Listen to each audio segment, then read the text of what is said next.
What's up, everybody? Welcome back to episode 19 of Thinktwice, a weekly show where we talk about things going on in the world of Magic the Gathering, gaming, and pop culture.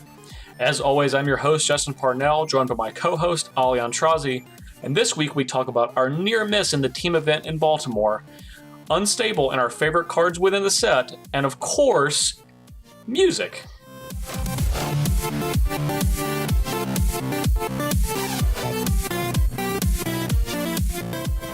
Oh, we were so close. We're so freaking close, man. I could taste it. I could taste it. It was really close. It was really close. We talked last week, and it's like we were joking around. We're like, yeah, we're going to go and win this event. And then we get like this close. I know you can't see my fingers, viewers, but they're like an inch apart.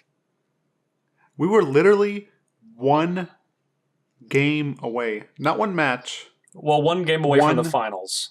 Yes. One game. That's it. We were a few life points away. Not even a game. Not even a whole game. Yeah. Listeners, we tried to do you right. Team Thinktwice. I feel like we put on a good performance. Thank you to all of you that supported us throughout the way.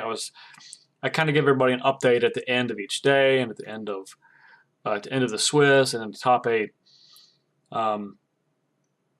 Top 4 finish is good. Ultimately, it's really crappy because when you get so close, and when we were in top 8, I think all of us, you, me, myself. Well, you, myself, and Steve Man, who is our partner for this event, we all felt really good about our chances. Yes. Yep. I felt like we were our side of the bracket lined up really well for all of our decks. I don't know. It's bittersweet. It was, and actually in the top 4. I had never felt a loss quite like that. In my 10 years or so of playing Magic, I've never of competitive tournament Magic. Yeah, of competitive Magic, I've never felt like a loss quite like that. I've lost in the finals. I've lost playing for top 8, lost playing for day 2. I've gotten 9th multiple times, but nothing quite like this. And what I'm talking about is it was so strange and unique to win a match in the top 4, and then basically what happened was I won my match against Dylan. Now look over and just to clarify, Ollie's playing Grixis, or he's playing against Grixis control, Grixis Death Shadow. And Ollie, we'll get into our decks in a second, but Ollie was playing Jeskai control. Yeah, and our game was so close. Dylan and our games were so close, but I ended up taking him down Death Shadow with Celestial Colonnade. So then, after that close game, I let a huge sigh of relief. This weight's been lifted off me because Justin had just lost. So I had just won, so it was up to Steve Man. Now look over to my left where Steve Man's playing. And it's the Teamer Energy Mirror match, basically. Yeah. And Steve Man has a Scarab God in play. And I analyze the board state. And I'm like, oh my god, we're going to win. And things just fall apart from there. And then Steve Man loses. And then all of a sudden, this amazing feeling of winning just gets replaced by this, oh, we lost. And it's my brain and my stomach is in turmoil. I don't know how to really process this feeling because it's never happened before. It's so hard to explain it because you win and you think you're winning, but then you don't advance to the finals. Yeah. It was crazy. But it was just in the top 4 because the rest of the day, on day 1, there were plenty of times where like I had lost and Justin and Steve Mann won and, carried me. Yeah. Or vice versa. But in top 4, it was so much different because not only did I win, but I look over and we're basically in the driver's seat for winning. Yeah, I thought I think all of us thought that we were going to be able to take because Steve was in game 3 of his mirror match. Yeah. And you and I definitely thought that we thought we were in the finals. Yeah. I mean, I was like, we just need to close this game out. I haven't gone back and watched the coverage yet to kind of see what was in Oliver's hand. And the team we played against, Oliver too, Dylan Donegan, Noah Walker, we lost to a good. I mean, obviously they won the tournament ultimately, but 3 very good Magic players. It doesn't make it any better. I mean, I felt like we were team-wise as good as anyone else in the room. Absolutely. Especially in top 8. But to have that like snatched away, especially like I got crushed in my match. I mean, that was the most one-sided match of Magic I'd had all weekend. And like that's how my tournament ended. And I lose first. I lose almost immediately. So then it's like on to Ali and Steve. And I start working with Ali on his match against Dylan. Steve's kind of just doing his thing against Oliver. I'm not able to help as much in standard. I'm able to help Ali a lot more in modern. So I just get demolished, turn to Ali, and then he just like narrowly beats Dylan. And then it's just that hope that we had just like evaporates. And I think it goes. I won't speak for you, Ali, but I think you feel the same as me. The highs for winning when you're with a team, like when I'm with you, like being able to top. First of all, being able to top 8 with my best friend, like on the same team. Not even like we're 2 solo players in the same top 8, but like on the same team, and our wins literally mean something for each other. I mean, honestly, like even though we didn't win, I think this is like the best. Like for me, I don't have the trophies and the wins that you do. This is like the best moment in my Magic career as far as how it felt. And I mean, yeah. And it's the highs are higher than anything when you're playing with other people that you care about, and the lows are really low because it's just like soul crushing, and you have someone to commiserate with. 2 people, and it's. I mean, we're talking about this event like we lost our first 4 rounds and then we were done, and instead we're got 4th place in the tournament. But these team tournaments are like significantly more difficult than solo tournaments, in my opinion, because every team that has a shot to win the tournament is an exceptional team. Like there's no once you get into day 2 and in the top 8, there's no free wins. So like even matchup wise, it's really difficult for a team to have like 3 excellent matchups across the board. I felt good of like how our bracket lined up, as far as like not that we were going to crush people, but at least we're not dogs in anything. We were the dogs in the thing that we were always on the draw. Yeah. Every single time. Yeah. Entering top 8. God, so what a brutal rule. Yeah. It's but still, even through that, we got so close. So we entered top 8, and since we entered top 8 as 7th, every time we played, we were always the whole team was put on the draw. Yeah. So to win our quarterfinals, go to the semifinals, be on the draw again, then almost win. And I felt very confident in our next match, which was going to be against other team. Well, we felt confident in 2 of the 3. Yeah. You and Standard and Modern, we were very confident, and then Legacy, arguably my worst matchup. I was going to be matched against Lands, and a very good Lands player at that. If we made it that far, but even still, you only need 2 out of 3. So yeah, I was matched against Storm, playing just like Control, and I have Counter Magic, and I have like 2 Rule of Laws on my sideboard. I have 2 Dispels on my sideboard. Like I was ready for Ascension. Yeah. Not Ascension. Storm. Yep.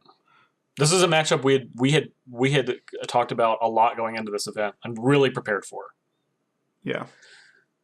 So Steve was like continuing. I think you and Steve from round 1 on got better with your decks. Like as time went on. Yeah, as the tournament went on. Yes. We were fortunate that kind of like when you guys kind of alternated winning throughout the first day, it ultimately didn't hurt us that bad. And on the second day, you guys did most of the heavy lifting, where I was the one that was kind of the I guess the squeaky wheel, so to speak. Right. I don't know. But you were the day one. You weren't. You were the.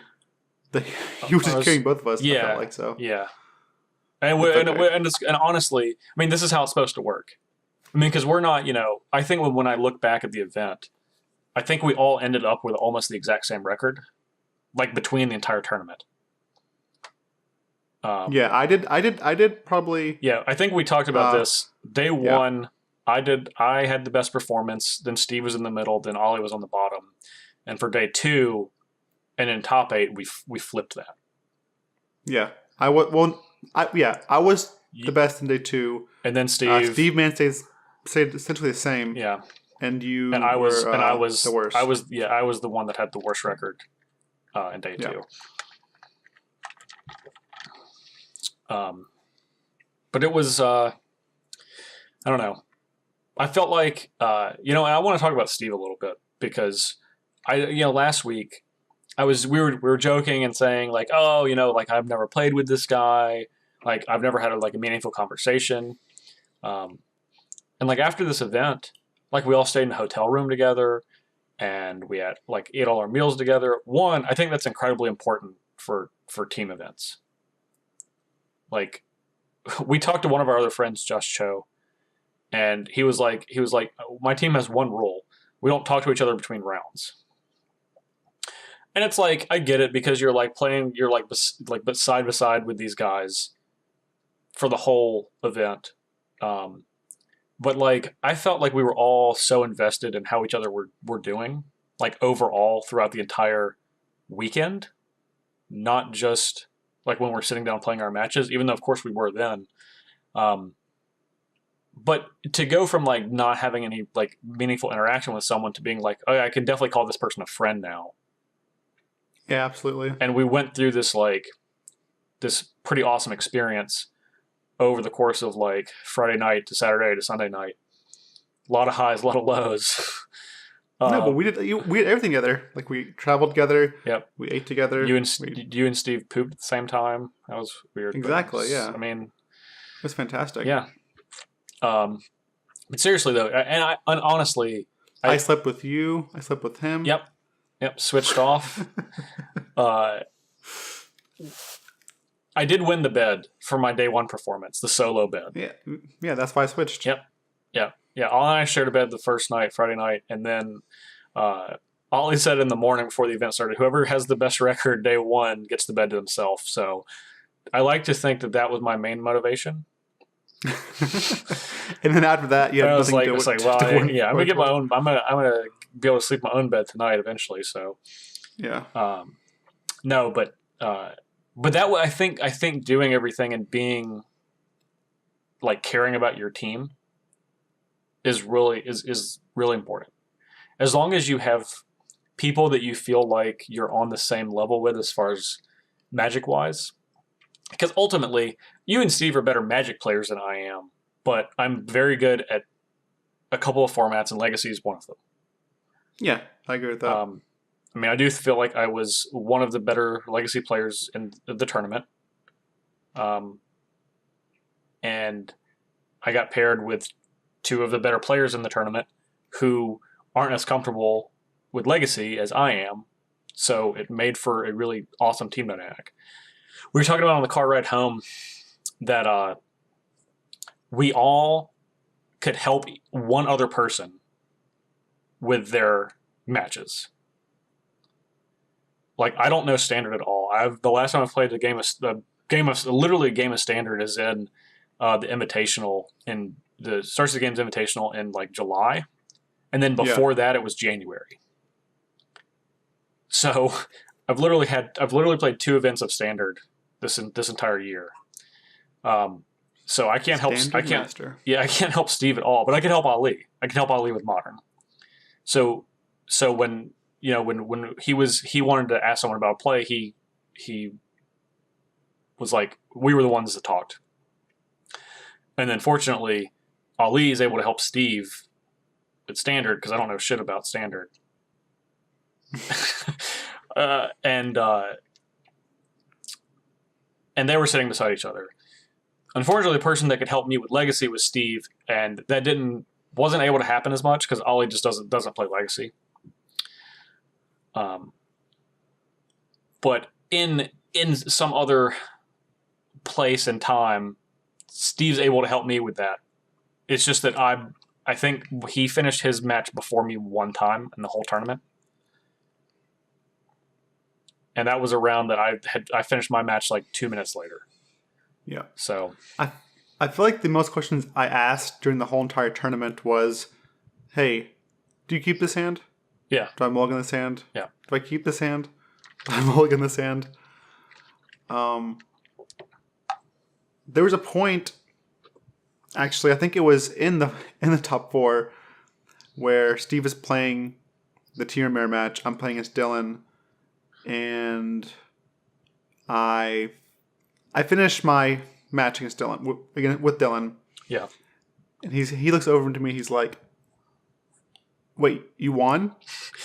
I looked over, and I thought you were losing. I thought you were just done.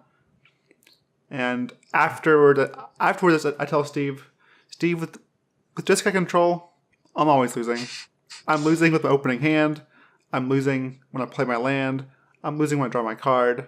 I'm always losing until I win. Soon as the game starts, I'm losing. Soon as the game starts, I'm losing. Yes. If my We're opponent both at 20 life, I'm losing. Yeah. When you told me that yesterday, I literally. I know I was tired, but that was like the funniest thing I had heard. It was funnier. It was funnier than it is now. But oh my gosh. No, it's just funny because like some of the hands you'd show Steve, he'd be like, what are these cards even in your deck? Like, yeah, I showed him a hand. It was land, 4 lands, cryptic command, glimmer against Dylan, and he was like, "You mull this, right?" And I was like, "No, man, I think I keep this." Yeah, and you showed me, and I'm like, "That's the best hand you've had all weekend." It was funny. It was funny because against Death Shadow, they tear your hand apart. So you think you want an opening hand with like Path to Exile, Supreme Verdict, or Celestial Purge, but realistically, you don't. You're not going to get to cast any of those cards. Yeah, they'll take those cards. You want an opening hand with like 4 lands and some draw spells, like Thinktwice, Serum Vision, Search for Ascanta, whatever. But opening hand with like Path to Exile, Celestial Purge, Supreme Verdict, and 4 lands, this hand's great. By the time they play their Death Shadow, you no longer have those cards in your hand.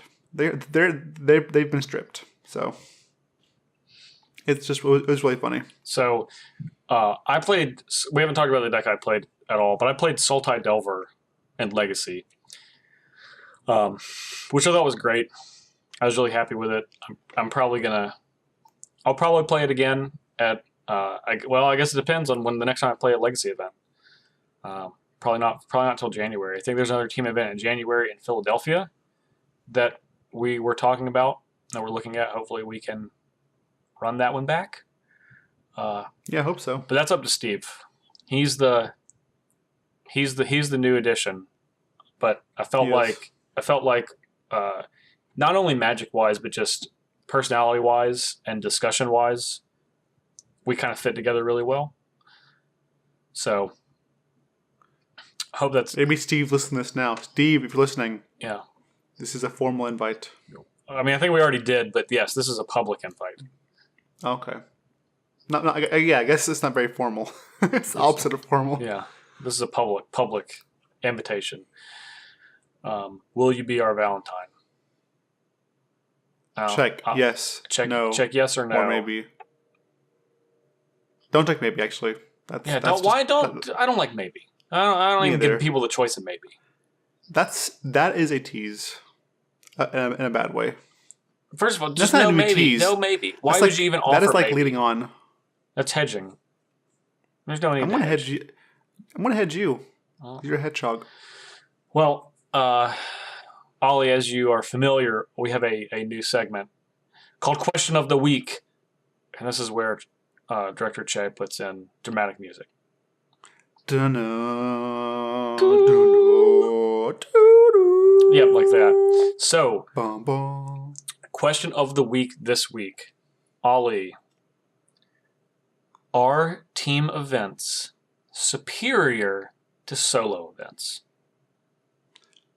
I say no. Well, Steve, you're my teammate. I'm looking for a third now. Okay. Why not? Okay, so you always say yes, but before diving into this, I definitely say yes. Let's recapping the question from last week. You guys voted that. Why don't we wait till our next segment? Okay. To do that. All right. So no, they are not superior to team events because. Wait. You said they are not superior to team events? Oh, sorry. Solo events are superior to team events. Like, I don't think we should have more team events than solo events. Okay.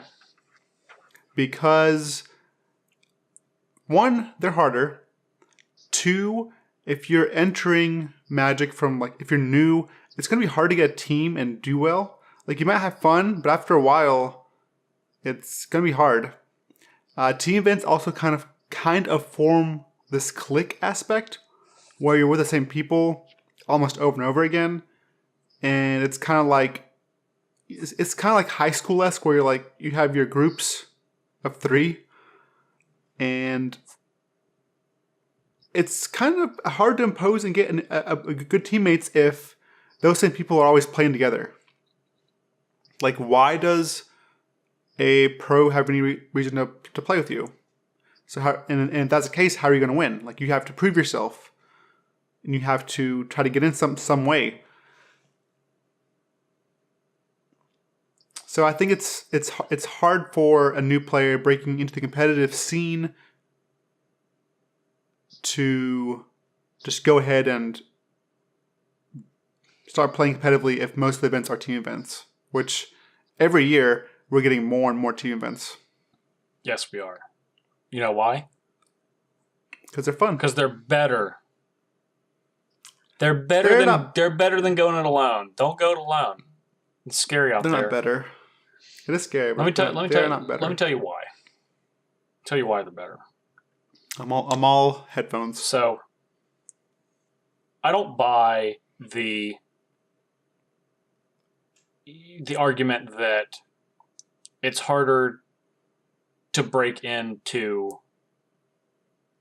competitive if there's more team events. And I do want to be clear, I'm not saying get rid of events that aren't team and only have team events. Logistically, that would be extremely difficult because not everyone can go to every tournament every weekend. So if you have team events every weekend, it just wouldn't work. However, I do think they are better events. I think you saying that they're harder, I don't know why that's a bad thing. Because they're harder for everyone. It's not like there's some people that they're easier for. You had the 2/3 of the best team, arguably the best team in Magic, which is William Jensen, Owen Turntwall, and Reed Duke. They replaced Reed Duke with Andrew Cuneo, which is a very tiny tiny downtick, I suppose. And they were out by round 6. So it's not like you have, just because you have these super teams, I don't think that means that that the events are easier for them. Another like super team, which was Brad Delson, Brian Bronduin, and Ben Stark, also failed to make day 2 as well. So I think that's overstated. I think difficulty is not something I'm taking into consideration when I'm wanting teams, because I want the events to be more difficult. They're difficult for everyone. It's not just difficult for me. That is true, but it's also a thing too where even those two big teams didn't make day 2. Traditionally, the best or better teams will top 8 or do well. Sure. I think this may be an outlier of what happened this past weekend. Well, I think a lot of, honestly, the majority of the teams that were in the top 8 were people that are in top 8s of tournaments normally. That is true. That is very true. But I'm just saying that, BBD's team and Peach Garden Oath / drop breed for Andrew Cuneo. Andrew is fine, but that's the outlier. I feel like people play Magic for the chance to be the underdog and win. This is the reason why we're not playing something like chess, where it's 100%. That's why team events are perfect, though, because you can go in. We played against at one point in day 2. We played against a team that is a team of up and coming competitive players. Captain, I want to say captain, but I guess their most notable player was Ben Reagan, who is was he 17? 17-year-old kid. Team short stack. Team short stack is what we called him, yeah. Or short cake. Yeah. Something like that. Ben is a very good player, a very good up-and-coming player. He's super young. I think their average team height was 5'1". Their average age was 17 and a half. Yeah, something like that. They were the only team to 3-0 us. They swept us in the entire tournament. They swept us old folks. Yeah, they did. But I felt like that is the epitome of these are people that are breaking into the competitive scene. Ben has been playing on the competitively for a couple years now, but his friends are, I think, just now getting in. Like the guy that I played against said this was his first Legacy event, first time he'd ever played Legacy. So you have a group of guys, young guys, just breaking into the competitive scene in day 2, youngest team in day 2 by a country mile, doing well, legitimately excited when they won, actually were competing, and is all of the reasons that team events are good. There are guys that cared about each other, that were having fun while they were playing, were doing well. Mm-hmm. I understand your thing about you start people, they get on these teams and then you're not able to play with them. Well, okay, so I guess your argument is if you have people that are good, they're going to team together and you're not able to team with them. Well, since you're not having team events exclusively, you're going to have solo events too. If you're not able to say, I'm a good enough Magic player to contribute to a team well enough in some aspect, then that's something that you need to work on in isolation. Well, it's also a lot more coordination for people to do that, to find a team, to find where to meet, hotels, travel together. It is. It's a lot more work than, okay, I just need to figure things out for myself. That's not true, though. I don't think that's true either. How many events do you go to by yourself? How many events do any Magic players just go to by themselves, just get a hotel by themselves? I would say almost none. You're already grouping in a up team to event, do that. in team events, you have to keep the spirits of everyone up. You do, and You that's don't that is a you don't whole have- that's a Okay, whole hold on a extra second. thing. Hold on. Go ahead. You just went on for solid for Go ahead. 20,000 minutes. Go ahead. It's easier to maintain control of your emotions and your tilt. But if you have a team member that tilts off or even like maybe says something mean to an opponent, or maybe you're just trying this new person out and you see you see these things about them that you don't really like. Like, it's very hard to get, like, I feel like we kind of got lucky to have our dynamic. We, like, obviously you and I knew each other. Yeah. But we didn't fully know Steve Mann, but it ended up working out. But that's not always going to be the case. There's going to be times where you and someone team up and pick maybe someone else up, or who knows, maybe you're all new and one of you is very hard or takes things personally, or when you lose, or one of them blames you because of whatever reason. Or let's say they win and then you and your friend lose, or then that person's like, oh, well, I won, but you guys lost. Then it makes you feel bad. It takes a lot of energy and positivity to keep the team up as a whole, and not a lot of Magic players understand that. It's kind of like better word, it's like a relationship.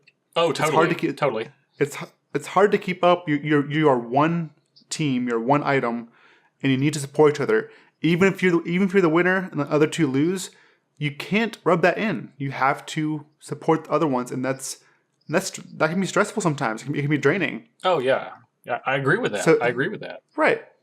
Yeah, and that is not the case usually when you're by yourself. You're not responsible for other people.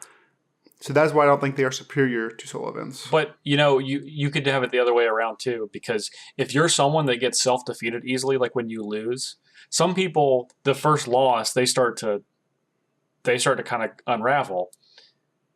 And if you're in a situation where you're in a team and you have teammates that are able to prop you up and lift you up and make sure that you don't go down that path, that's not a magic skill. That's like a life skill. I agree with that. I mean, I agree with that too. Like, I felt. I think that exact thing goes both ways. I felt Steve Mann actually. I could be wrong. I felt him unraveling a little bit in day 2 when we got our first 2 match losses.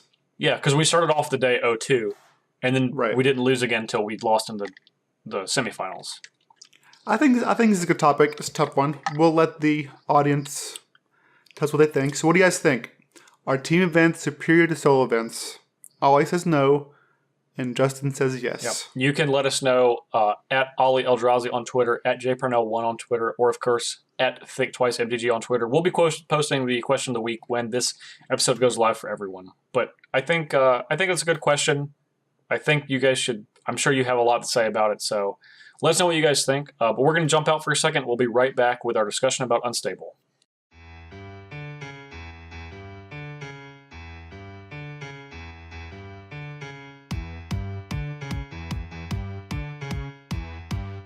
Okay, so last week we had the question of the week.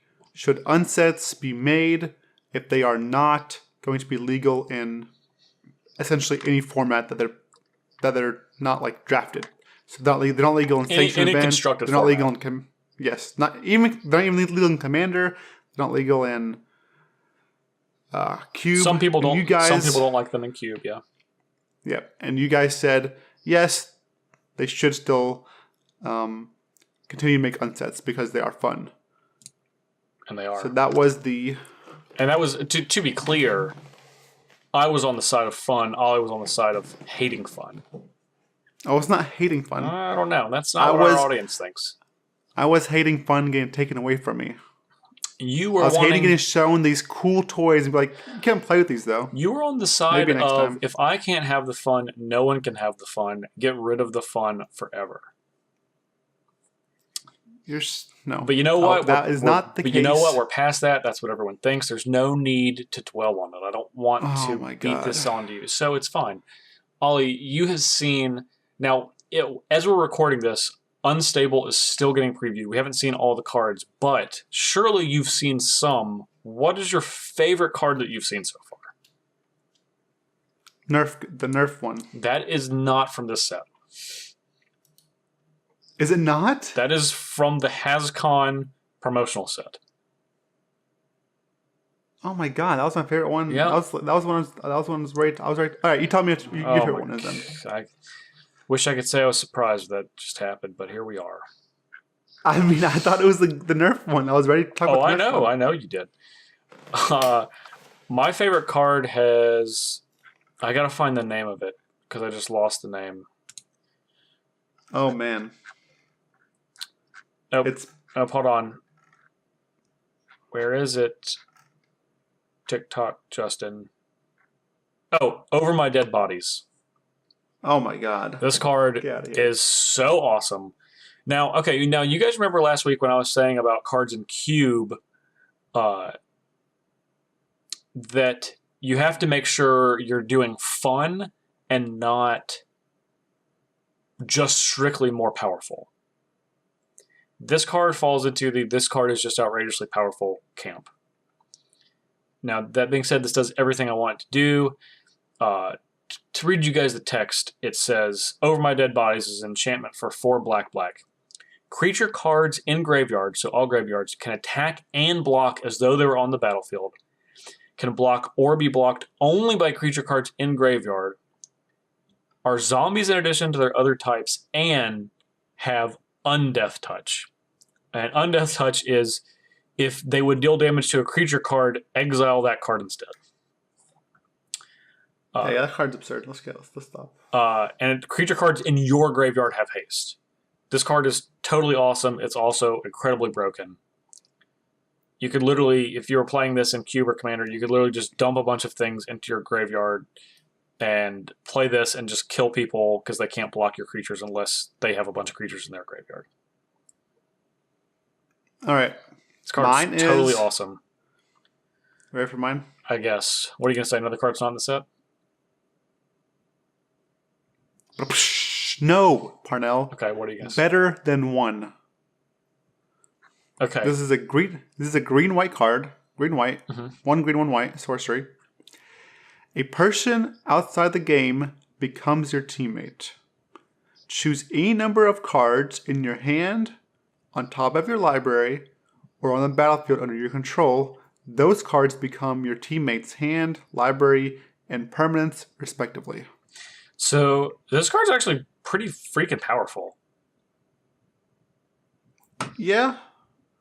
It puts you down. It does hurt you, though. It does hurt in the beginning. For a short time.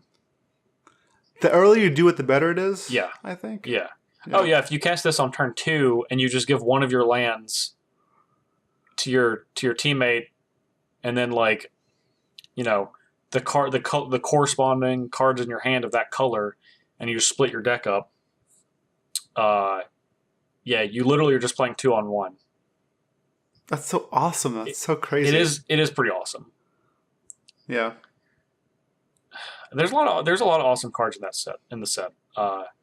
Yeah, I'm trying to cast this on my mom. Like, Mom, get in here. This is where you get Aiden, your son, to play Magic. Yeah. Or Lily. Well, or Bruce. Or my dog Bruce. Let's go with Bruce. Yeah, I think Bruce has the most patience required to play, I think. Yeah. Bruce would definitely be a contraption. He'd be half dog, half awesome human. That's not a contraption. That's an augment. Well, he'd be a good augment. You mean a dogment? No, I mean a kind slaver. Oh my gosh. Well, let's talk about since you said let's talk about the mechanics since you just said one of them wrong. Okay. How do you feel about augment as a mechanic? It's too much. Is it too much?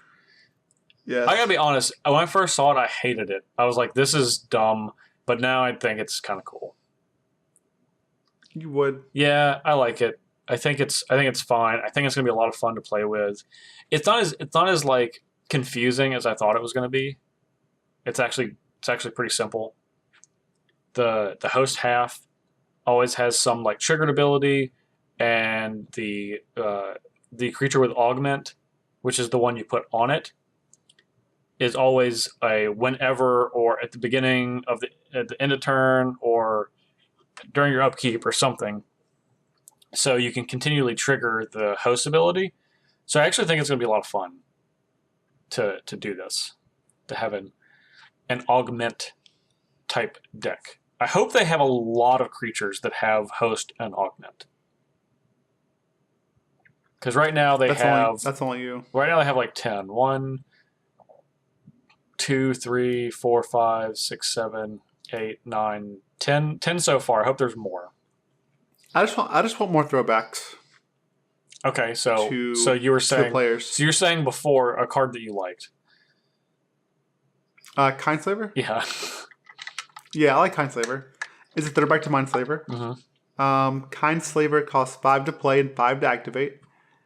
To activate it says sacrifice Kindslaver. A person outside the game controls target player during that player's next turn. Neither player may advise that person until end of turn. Until end of that turn. Yeah, it's pretty great. Yeah, you never know what's going to happen. I'm really excited to play this on Commander Versus because there's, obviously most people think about Commander Versus, they think about the 4 people playing, me, John, Jeremy, Steven. But there's actually 5 people in the room. Our director for this show, Director John Choi, used to be our director for Commander Versus. So this would be a lot more fun if he was still a director. But our director now is Kyle West, who's also awesome. So I definitely want to use this and target Jeremy and then have Kyle control his turn. Get up from his director's chair, which he will be obligated to do because he's the only person that's outside the game that we can get. So it's going to be pretty awesome. Man. That'd be hilarious. Yeah, I like throwback cards like that, or even Very Cryptic Command. Very Cryptic Command is same thing as Cryptic Command, or one trill blue, and has choose 2, untap 2 target permanents, tap each permanent target player controls with exactly 1 word. With exactly 1 word to its name, discard all the cards in your hand, then drop that many cards, or return target instant sorcery card from your graveyard to your hand. I like this because you can Cryptic Command, then you can Very Cryptic Command to return your Cryptic Command, so you can do more Cryptic Commands with your Cryptic Commands, with your Very Cryptic Commands. Yeah. Yep, all that checks out. This is also just a good card. It's fine on its own. Just like Cryptic Command. This arguably has the most powerful line of text on it. Which is tap each permanent target player controls with exactly 1 word in its name. Yeah. Because if you... It basically mana shorts them, or taps a lot of lands. Yeah. Yeah, a lot of all basic lands just gets all of those. Yeah. Yeah, which is pretty gross. Yeah. So that's gonna be a really fun card. I'm hoping they print some kind of planeswalkers too. I think Mark Rosewater. It hasn't been spoiled yet. By the time this episode comes out, you guys will know, but it has not been previewed yet. Supposedly there is at least 1 planeswalker, maybe 2, that's in this set. Oh, cool. There's some sweet cards in this set. Another card that I like a lot is Entirely Normal Armchair. Yeah. Entirely Normal Armchair is an artifact that has no converted mana cost. And it says during your turn, if Entirely Normal Armchair is in your hand, you may hide it on the battlefield. So you have to sneak it into play. And if someone sees it, they can pay 0 and bounce it back to your hand. But if you sneak it in play, if it's in play, you can pay 2 and sacrifice it and destroy an attacking creature. So you have to sneak it on the battlefield somewhere, and then if no one sees it, you can kill something. Basically just for 2 colorless mana, which is pretty awesome. Yeah, That's also a fun card. Yeah, so I'm pretty pumped about that one. There's a lot of good ones. There's a lot of good legendary creatures in the set, which is going to be fun for us on Commander. I know a lot of the listeners watch that show, so I'm sure you will definitely see a Baron von Count and a Dr. Julius Jumble Morph somewhere in there. I think I want to play Mario Kill, which switches Killbots or Mario Kill with your handed on the battlefield. So you just literally just swap them. I want to see someone play X. Yeah, see, that's the other one. I either want to play Mario Kill or X. I definitely want to play Black because all the sweetest cards are Black. Obviously, they always are. Yeah. X is like it's essentially like Sin triplets. Yeah. And you can just play cards out of your opponent's hand, and they get to reveal, and they have to reveal their hand. It's just and it gets sweet. X can put itself on from the battlefield in someone's hand, which is awesome. Yes, it's like invading. Yeah, it's such a flavor win. Like I don't know, it's crazy. Yeah, Human Spy, and it's literally the most spyest card, like ever. Ever, yeah. Okay, are there any other like specific cards you want to talk about? I like Hotfix too. Talk about Hotfix real quick. Yeah, that one's gonna be fun. Hotfix is 4, 1 blue, white, 6 total. 1 blue, 1 white, and 4 colorless. Sorcery. You have 10 seconds to look at and rearrange the cards in your library. At the end of those 10 seconds, if you're touching one or more of those cards, shuffle your library. Yeah. A lot of people are going to try and realize how few 10 seconds are. Yeah. And the thing is, like, you're going to have to cast it and put your phone out and put a timer on there and then do it. So the trick for this is as soon as you cast this, as soon as your opponent casts this, you just say resolves immediately. Oh, yeah. So you start the timer. Yeah. Yeah, it's a crazy card. So I know someone on Commander Versus is going to play this. So whenever I'm just going to try to get everyone else, because we'll know who has blue and white in their deck.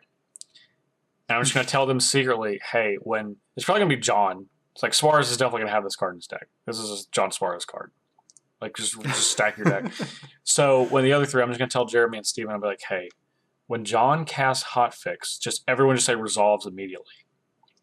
He's not going to be prepared. He's probably still going to be holding a card in his hand.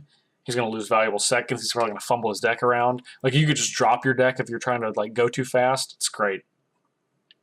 It's totally great. There's a lot of fun cards for Commander here. If you're playing group, let you do it. Yeah, which they should. Okay, so with this, do you feel like Wizards kind of figured out the design of unsets now that we've seen kind of what this one looks like? Commander. Yeah, essentially what it is, Commander and Cube. Yeah, which is fair. I think they're clearly doing that on purpose, which is the two most popular casual formats. I don't see why not. I think this is the way to go, and it looks like this is fun and limited. Well, speaking of limited, do you plan to play any of these release events? I think so. I think I'm going to do the week it comes out. I think I'm going to do a couple of drafts for sealed that Saturday. I think a sealed will be fun. I might try to do sealed just for the old funsies. Yeah, and honestly, value-wise, because we were talking about like, oh, well, these cards aren't worth much. No, but in every set you get a full art land and a foil token, and I think those are going to be worth. In every set, every pack. Every pack gets a full art, not foil. Full art land and token. Gotcha. A foil token and a full art land. Okay. Yeah. And these lands foil are going to be worth probably a ton of money. Yeah, like $30 plus, I would say. Jesus. Yeah. Yeah, I mean, and they're going to look awesome. No doubt about it. So, What feels weirder, augment or contraptions? I'm not gonna lie. I don't like either. You don't like either? No, they both just feel awkward to me. And like, I like the unique cards and the fun cards and whatever, but augment and contraption just seem like too much work for me. Yeah. I don't know how I feel about contraptions. I felt the same about augment, but like I said earlier, I've come around on augment. I think it's actually a fine like game mechanic for this. I think it seems like it's going to work fine. Contraptions, I'm like, I don't know. I just don't know. I'm not feeling either of them, but it is what it is. Yeah, but you know what? There's a lot of other cards. There's a lot of other stuff in this set that you don't have to mess with those too much. Like there's plenty of stuff that doesn't interact with augment or contraptions that you could do all kinds of cool stuff. So right, yeah. So if you want, you can almost ignore those two things essentially. Yep, and they have the best storm card ever printed. Crowstorm. Yeah. I mean, honestly, it's actually a pretty good card. No, I agree. It's definitely a good card. I mean, is it better than Empty the Warrens? It's different, but it's not better. I think it's just a little bit worse though. I think it would be played in that deck with Empty the Warrens. Yeah, but it costs 3 and it makes 1/2s with flying. Yes. Yeah. So. Yep.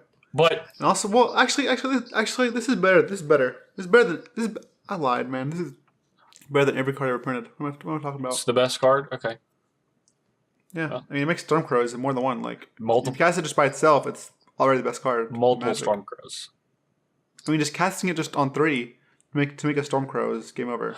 Well, it's powerful. I don't think anyone's ever disputed that. Yes. Okay, Ollie. Any other thoughts about Unstable? I'm sure we'll once we get to the actual set, and we are able to play with our limited events. We'll probably talk a little bit more about it then, but we'll probably table our Unstable discussion until then. Aha! You see what I did there? That's all I got. Yeah, I said a pun. I got it. A pun thing.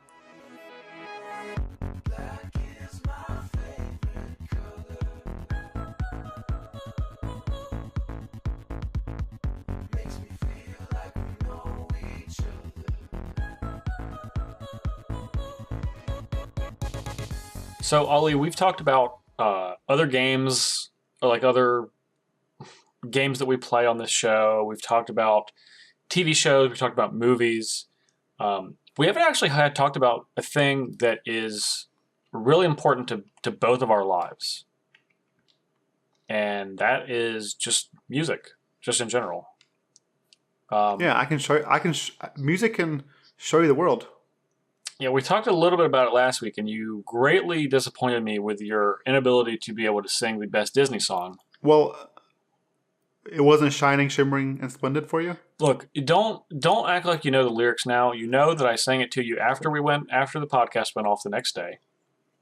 And I had to help you. I had to help you through. When did you last let your heart decide? I had to help you through the lyrics, and you just Google searched it. You Google searched it. You're Googling it right now. You're reading it. You don't. This is not fair. Wonder by wonder. Okay, we're gonna over, sideways, and under on a magic carpet ride, a whole new world. This is not fair because you are looking at the lyrics right now. A new fantastic point of view. You didn't learn this song in a week, okay? I did. You did not. I did.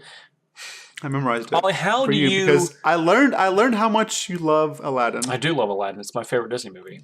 And I learned how much you love me because I look like Aladdin. That's not true at all. So to make your fantasy come true, I've learned this song for you. I didn't even realize this was a fantasy of mine, but it is now. You're welcome. So, I guess the first thing before we get started, how do you take in music? I don't mean through your ears. through my ears. I mean, okay, thank you. Well, we got to clear that up. But like, what means do you listen to music with? I still use Pandora. Okay, That's it. just Pandora. Like Pandora, and then like whatever I download on my phone, I'll put iTunes on or whatever. Okay. So Pandora and some iTunes. Yeah. Okay. Yeah. What about you? I was a longtime Pandora user for years. And I think for like the last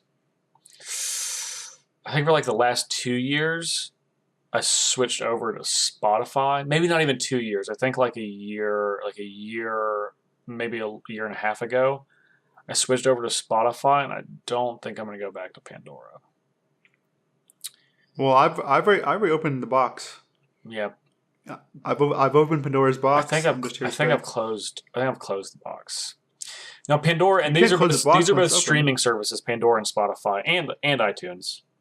Even though you have the download option on iTunes and on a premium Spotify account, which I don't have. I listen to those ads. The ads are more annoying on Spotify, I'll give you that, than Pandora. But being able to make your own playlist straight up, I think has won me over. That's actually pretty cool. I might check it out then. Yeah, you can just make your own playlist. They can be as big as you want. You can shuffle them up. You can have them order. It's pretty great. I like Pandora too because it lets you discover new songs. It does. That are like your songs that you like. And it does a really good job of that. It does. It does Pandora's like algorithm for identifying music that you might like based on things that you do like is better than Spotify's, but it just doesn't give you that option. Gotcha.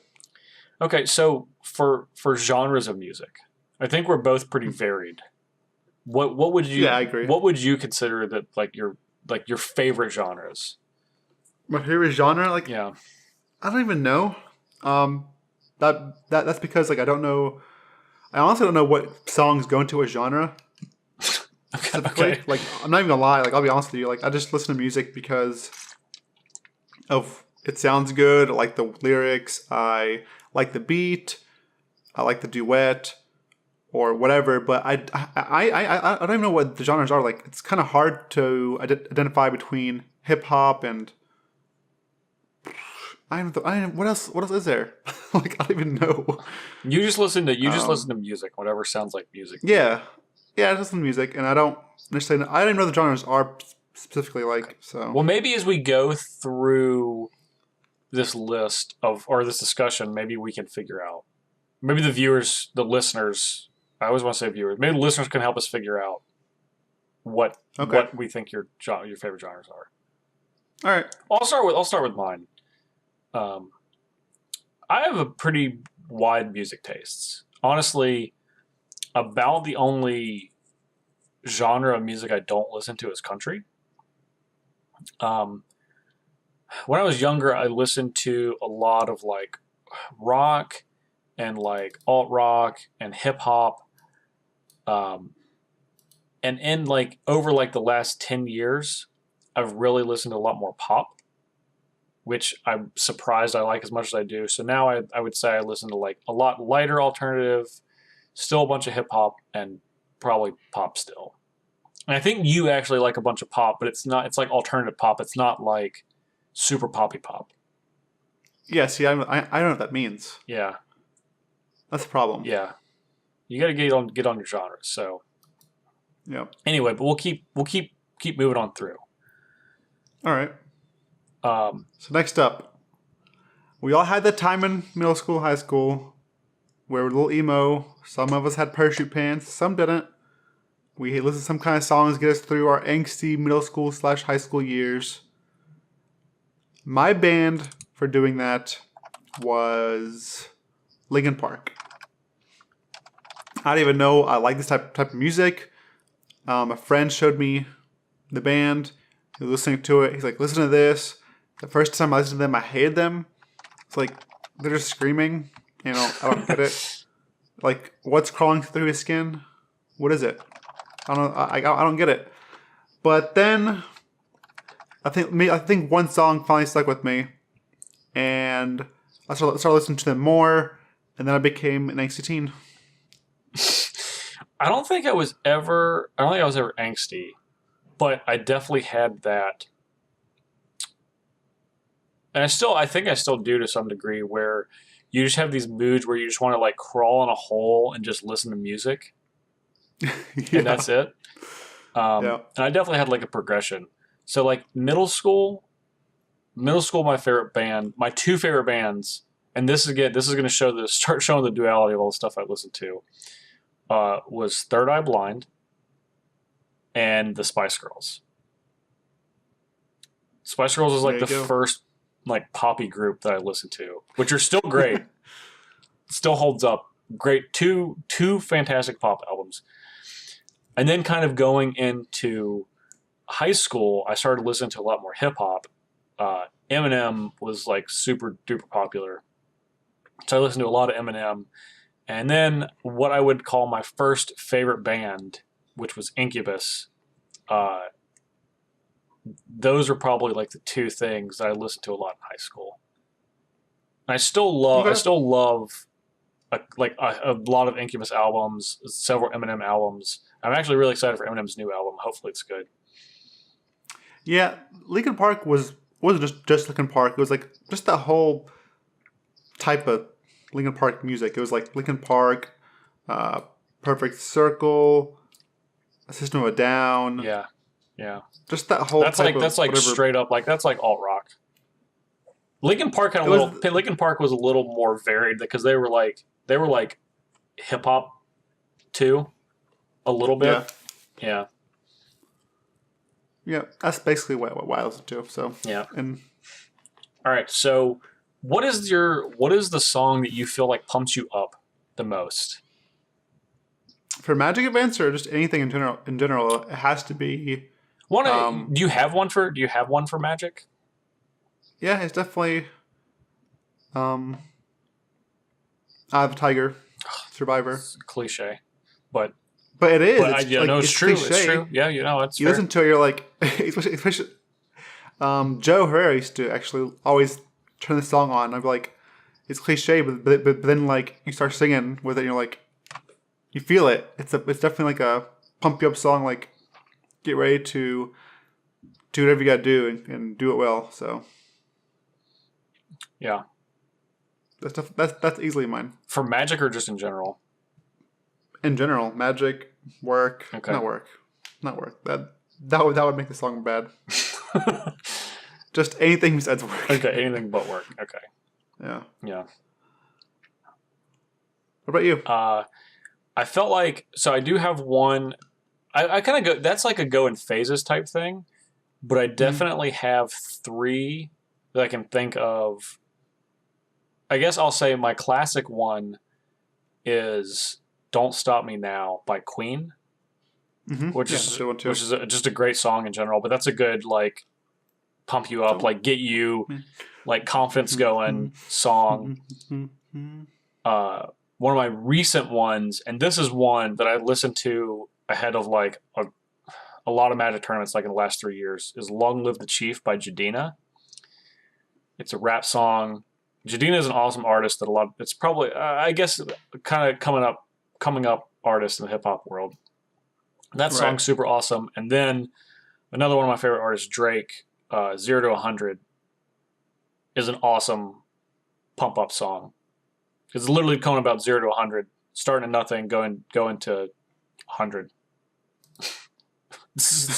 Which it sounds super easy, or super simple, but it's definitely that's a song that always gets me going. Hip hop that's like my go-to for pump me up stuff.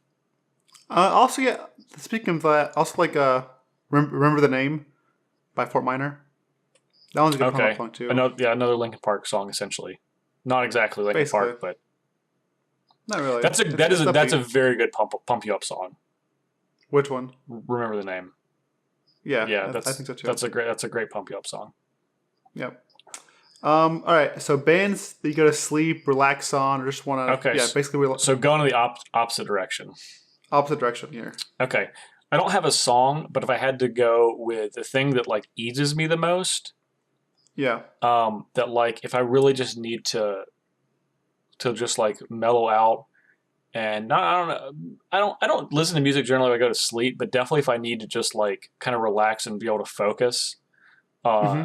instrumental is what I like to listen to with like things that don't have lyrics because I Yeah. get really distracted by lyrics in a good way Yeah. because I love music and I know that's something like you and I both agree on that's like lyrical like how something sounds like the person's voice is really important.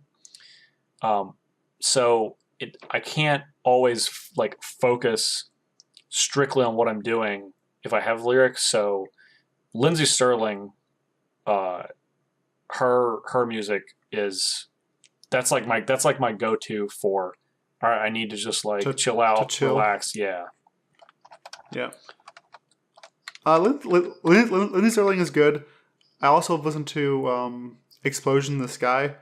They just have long tracks of just instrumental music, kind of like Lindsay Sterling, but more calm. Okay. They're not as loud or as swingy. Yeah, Lindsay Sterling, It's just she's like a badass violinist. she For those is of you she that are is not, yeah. she is very badass. So Explosion in the Sky is basically like Lindsay Sterling, but a lot more calm. Okay. It's like just go to sleep. It's like go to sleep right now. So, but it's just very relaxing. Very relaxing. Don't have to think about anything. Just Okay. carry your dreamland. Okay. Fair enough. Okay, so we talked about. I feel like this is going to be one that's going to be pretty easy for each of us. But what band do you feel like you know the most lyrics to of all their songs? This goes back to my childhood. Yeah. I think just because that was the most that was the time I listened to music the most. Like when I was in high school, I listened to a lot of Linkin Park, so I know a lot of their lyrics. I even listened to a band called Death Cab for Cutie, Oh yeah. and I know a lot of their lyrics too. Mm-hmm. So those are probably the two biggest ones that I can think of right now. Okay. Yeah, mine's definitely like high school, middle school, high school too. So Incubus for me, like Yeah, we just had so much time on our hands that we just did I music. think I've listened to. It's going to be difficult for me to listen to any band's albums because I listen to so much more music now as a 31-year-old man than I did as a 16-year-old. That I listen to like a combination of like all of Incubus's albums. Like I don't think I'll ever listen to a singular artist more than that, like for the rest of my life. Like if you add them all up, it's gonna be really Yeah. it's gonna be really tough. Okay. Yeah. Okay, what's next? What's your fun song to listen to? Just like to have fun, dance, jam, So wiggle around I like a worm. definitely have I definitely have some fun artists. Yeah. My two go to fun artists are Kesha, who I'm not at all like. Some people are like, oh, Kesha's a guilty pleasure. No, I'm not guilty about it. Kesha's great. Kesha, There was a time a couple years ago we just literally just listened to Kesha on magic trips wherever we went together. oh yeah, because Kesha's great. It's a lot of it's like super. It's like super fun. Kesha pumps you up too. it was literally mono Kesha wherever we went for the most part for a while. So Kesha and Lady Gaga, who I love Lady Gaga also. Yeah, she's good too. So my favorite fun Kesha song is Die Young, Mm-hmm. off of the album Warrior, and then Bad Romance, which is my favorite Lady Gaga song off of the Fame Monster, which are two fantastic albums. Recently I've liked Capital Cities. Okay. And one of my songs that's like jamming to, just like rock around or move around to, I guess, is "I Sold My Bed but Not My Stereo." Okay. It's a good song. It's just a feel good, like it's a feel good song. Yep. Like, so go ahead. It's so hard to talk about these songs and not sing them. I know because I have all this music running through my head right now. Yeah. Okay, so what is if you had to pick like one song, or let's say you had to pick one or two, because it's so difficult for me to pick one for anything that we're talking about. So if you had to pick one or two songs, what do you think would be your most nostalgic songs? Not even bands, but songs. Songs. One would have to be "Self-Esteem" by The Offspring. Okay. Just because the song's great, and that's definitely how it was in middle school and high school. Definitely had self-esteem issues, and probably still do a little bit, but it's just very nostalgic for me in general. Another one would have to be a Death Cab for Cutie song. Soul Meets Body by Death Cab for Cutie. Yeah, I know you love that one. Yeah. Yeah. That one's also a really good song for me. Yep. That's or nostalgic, but makes me think back of like childhood memories and things. Yeah, so. That's a good card. That's a good song. Yeah. That's a good song. For me, I'm gonna go back. I think a little bit earlier. This is a song I've loved since I was a little kid. Literally since I was a little kid. But everybody wants to rule the world by Tears for Fears. Mm-hmm. I think the album is called The Big Chair. I gotta look it up. But yeah, Tears for Fears is still a fantastic band. I think songs from The Big Chair is an awesome album, and that's just one of a song that I've loved for almost for essentially my entire life. And then Don't Speak from No Doubt, which was another band that I loved. That's a really good song too. It's such a great song. And that's a song that that's a good emotional song too. That's just like the lyrics are so powerful in that song. Yeah. Yeah. Definitely are. Fantastic. So what about your favorite album? Okay. So I narrowed it down because I love a lot of music. So I'm going to try to hit my different genres here. So my favorite rap album is Enter the 36 Chambers from the Wu-Tang Clan, which in my opinion is one of the 3 greatest rap albums of all time, but it's the one that I enjoy the most. It's like I've had this CD for so long that it's scratched up, but I know the parts. I listen to CDs so much, I know the parts where it skips. So as I'm singing it, I know the parts where it skips, and I can work that in. My favorite alternative album is Morning View by Incubus. I think this album is perfect start to finish. I don't skip any songs. I don't need to go anything out of order. That is probably that's the album I've listened to the most ever, and I don't think it'll be lapped. It's so fantastic. And then pop, I think my favorite pop album is Pure Heroin by Lorde. This is a newer one on the list. I think this album came out 3 years ago. It was Lorde's debut album. Yeah, that one's good too. Debut album.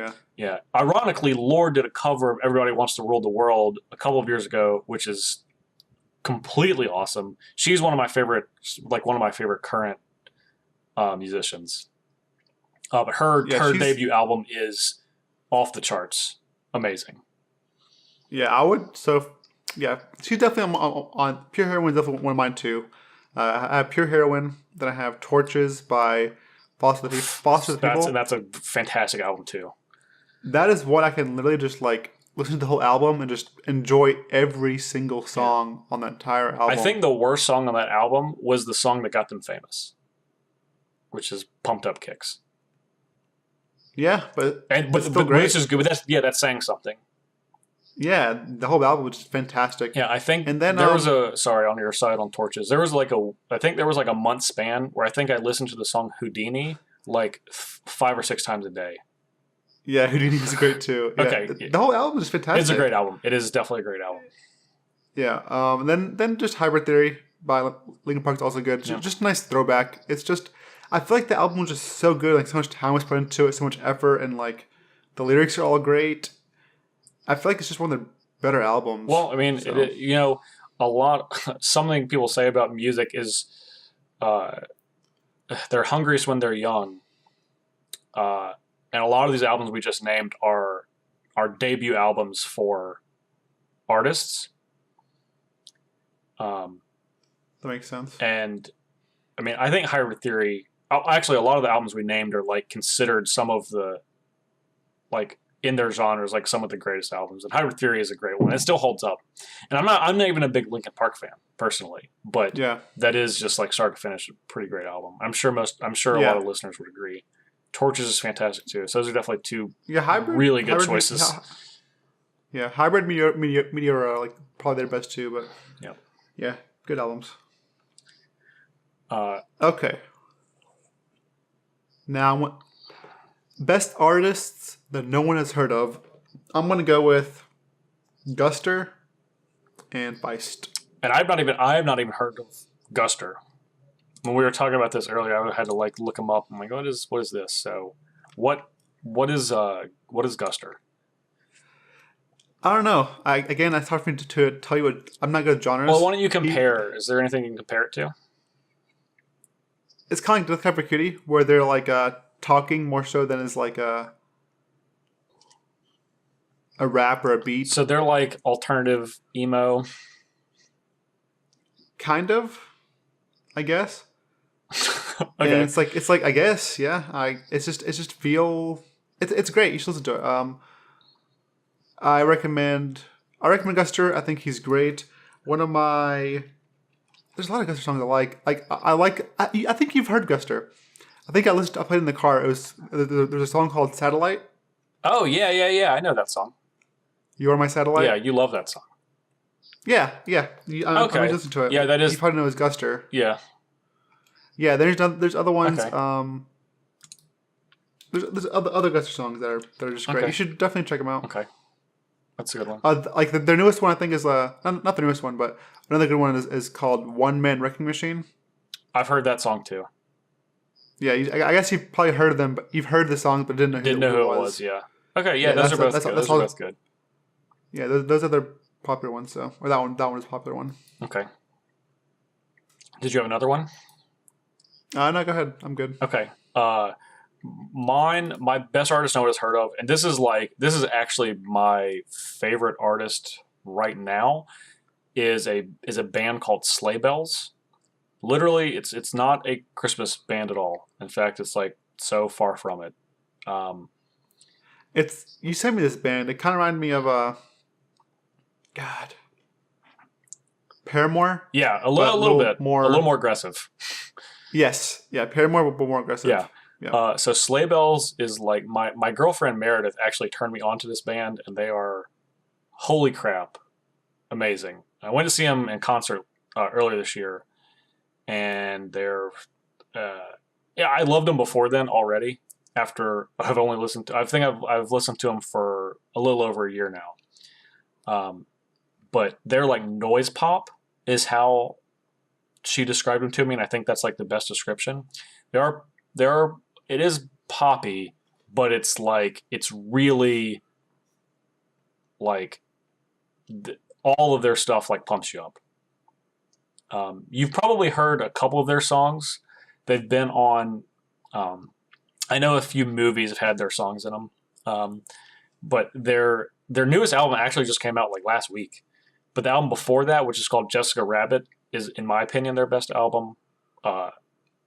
But I would definitely check them out if you like any sort of like pop or like music that pumps you up. They are an excellent choice. And I'm gonna go and look and see if I can find the songs that are like their most popular. Let's see. So, Tell 'Em is a song that I think was on. Infinity Guitars was on Scott Pilgrim. I think it was on like Scott Pilgrim vs. the World, the movie. And Demons was on Jessica Jones. and a song called Kids was on Dave and Eric Need Wedding Dates. So like some other like music and TV that you might have heard their stuff on. Definitely recommend them. They're like my favorite band right now. All right, I'll keep going. So, what song, Ali? If you had to pick one song only, what song do people need to go listen to right now as soon as this podcast is done?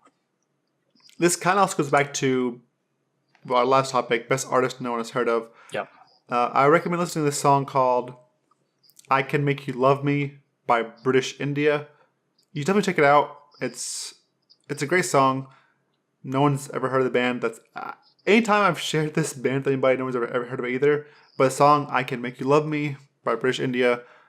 I won't say much more about it. Just go check it out if you want to. Yep. No, they need to go listen to that song. All right, you need to. All right, my pick is a song called "Seasons" by the band Future Islands. This is a super awesome song. So that's your other one. That's Justin's pick of song you need to go listen to right now. I'm going to go listen to Ali's song after we finish recording today. And Ali, you're going to go. You need to go listen to my song. I'll listen to your song too. Okay. Future Islands and I Can Make You Love Me. All right. Well, deal. Future Islands is the band name. Seasons is the name of the song. Gotcha. All right. Okay. This is, guys, obviously this is like kind of, this is more of a look into our lives. I know we talk about magic a lot, but obviously we're pretty well-rounded people. Music is a really big part of our life. And if you guys would like us to talk about like new music that we're listening to and music that we like and, basically our feelings about stuff as it relates to music, I would love to have these type of discussions more because this is something that Ali and I are really passionate about. We both listen to music like pretty much all the time. So yeah. Let us know if this is something you care about or not. Either way, let us know. We want to hear what you guys think about this topic. So, Ali, do you have any other thoughts about music before we wrap up? That's all I got. All right. Well, that's the show for today, guys. We're going to be right back in just a minute to do our normal closing. I need you to see, but I can take an exploding scene, like an evidence possibility.